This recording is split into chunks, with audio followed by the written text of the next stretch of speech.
हिंदू धर्मग्रंथामध्ये विशेषतः गरुड पुराण आणि कठोपनिषद यामध्ये मृत्यूनंतर आत्म्याच्या प्रवासाचे अत्यंत सविस्तर आणि रहस्यमय वर्णन केलेले आहे.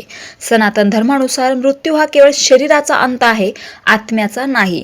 मृत्यूनंतर आत्म्यासोबत नेमकं काय घडतं याचा क्रम खालीलप्रमाणे सांगितला आहे. पण त्यापूर्वी तुम्ही जर माझ्या चॅनलवर नवीन असाल तर चॅनलला सबस्क्राईब करून ठेवा, जेणेकरून तुमच्यापर्यंत असेच धार्मिक, आध्यात्मिक, वारकरी सांप्रदायिक रिलेटेड व्हिडिओज वेळोवेळी येत जातील. सर्वात पहिली गोष्ट घडते ती म्हणजे प्राणाचा त्याग आणि अंगुष्ठ मात्र शरीर, सूक्ष्म शरीर धारण. मृत्यूच्या वेळी शरीरातून प्राण निघून गेल्यावर आत्म्याला एक अंगठ्याच्या आकाराचे सूक्ष्म शरीर, यात मन, बुद्धी आणि संस्कार असतात, असे प्राप्त होते. यमदूतांचे आगमन. व्यक्तीच्या कर्मानुसार यमदूत किंवा शिवदूत, विष्णुदूत यांचे आगमन होते, जसे आपले कर्म असेल त्यानुसार. चांगल्या कर्माच्या आत्म्याला शांतता मिळते, तर पापी आत्म्याला यमदूत पाहून भीती वाटते. दुसरी गोष्ट घडते ती म्हणजे यमलोकाची पहिली तात्पुरती भेट. 24 तासांचा हा प्रवास असतो. मृत्यूनंतर यमदूत आत्म्याला लगेच यमलोकात घेऊन जातात. तिथे आत्म्याला त्याच्या कर्माची पहिली झलक दाखवली जाते. म्हणजे ते काही असू शकतात, आपापले कर्म चांगले वाईट सर्वच. पुन्हा पृथ्वीवर परतणे. त्यानंतर यमदूत आत्म्याला पुन्हा त्याच्या मृत शरीराजवळ म्हणजेच घरी 24 तासांसाठी सोडून देतात.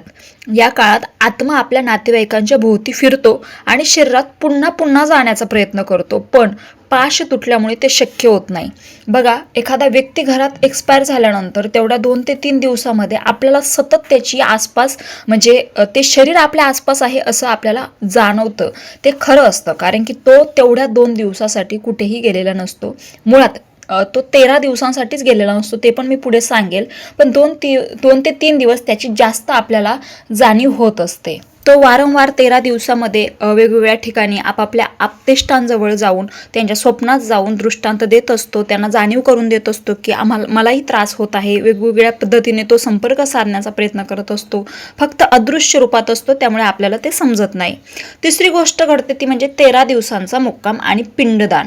पिंडाचे महत्त्व असे की अंत्यसंस्कारानंतर पुढील 13 दिवस मृत व्यक्तीसाठी जे पिंडदान आणि श्राद्ध केले जाते, त्यातून आत्म्याला पुढच्या प्रवासासाठी ऊर्जा, शक्ती मिळते. त्यामुळे जे काही तुम्ही कराल ते अगदी मनोभावे केलं पाहिजे, जेणेकरून आपलं जे कोणी एक्सपायर झालेलं आहे, मग आई, वडील, भाऊ कोणीही असेल आपल्या घरातील, त्याला पुढच्या प्रवासासाठी त्रास होऊ नये यासाठी आपण जास्तीत जास्त त्याच्या नावे दानधर्म केला पाहिजे.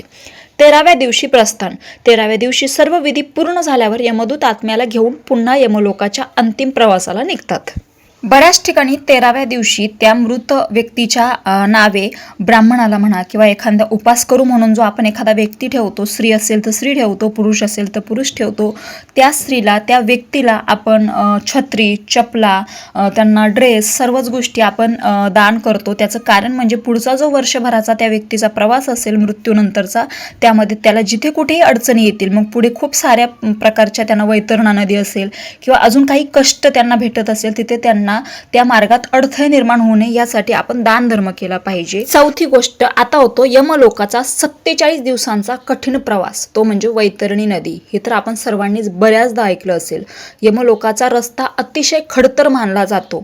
मार्गात वैतरणी नावाची भयंकर नदी लागते, ज्या माणसाने जीवनात गोदान म्हणजेच गायीचे दान किंवा सत्कर्म केलेले आहे, तो ही नदी सहज पार करतो. आता गायीचे दान करायचे म्हणजे आपल्या घरात जी गाय दूध देत नाही किंवा आजारी झाली किंवा म्हातारी झाली ती गाय दान करणं नाही, तर चांगली दूध देणारी गाय तुम्ही दान केली पाहिजे मनाने. अगदी तुम्हाला असं वाटलं पाहिजे की ही गाय खूप चांगली आहे, पण मी ही एखाद्या व्यक्तीला, गरजूला दान केली पाहिजे, तर ती तुम्ही करावी. त्याचं तुम्ही वासरूही दान करू शकता, त्याचा तुम्हालाच पुढे फायदा होणार आहे. इतरांना यात खूप कष्ट सहन करावे लागतात, म्हणजे जे गोहत्या करतात किंवा अजून काही म्हणजे मांस मटण खातात, त्या सर्वांनाच पुढे अजून मी दुसरा व्हिडिओ पण आणेल यावर की कोणकोणत्या शिक्षा कोणकोणत्या कर्मासाठी लागू पडतात. तर हे खरं आहे, कारण हा भगवान विष्णू आणि गरुड यामधला संवाद आहे, जो ग्रंथ रूपामध्ये आपल्या समोर आहे. परंतु असं मानलं जातं शास्त्रोक्त पद्धतीने की जोपर्यंत आपल्या घरामध्ये एखादा व्यक्ती मृत एक्सपायर होत नाही, तोपर्यंत आपण तो ग्रंथ वाचू शकत नाही, ऐकू शकत नाही असं. पण आजकाल सोशल मीडियावर, यूट्यूबवर बरेचसे असे व्हिडिओ भेटतात ज्यामधून तुम्ही ते ऐकू शकतात. कष्टाचा प्रवास.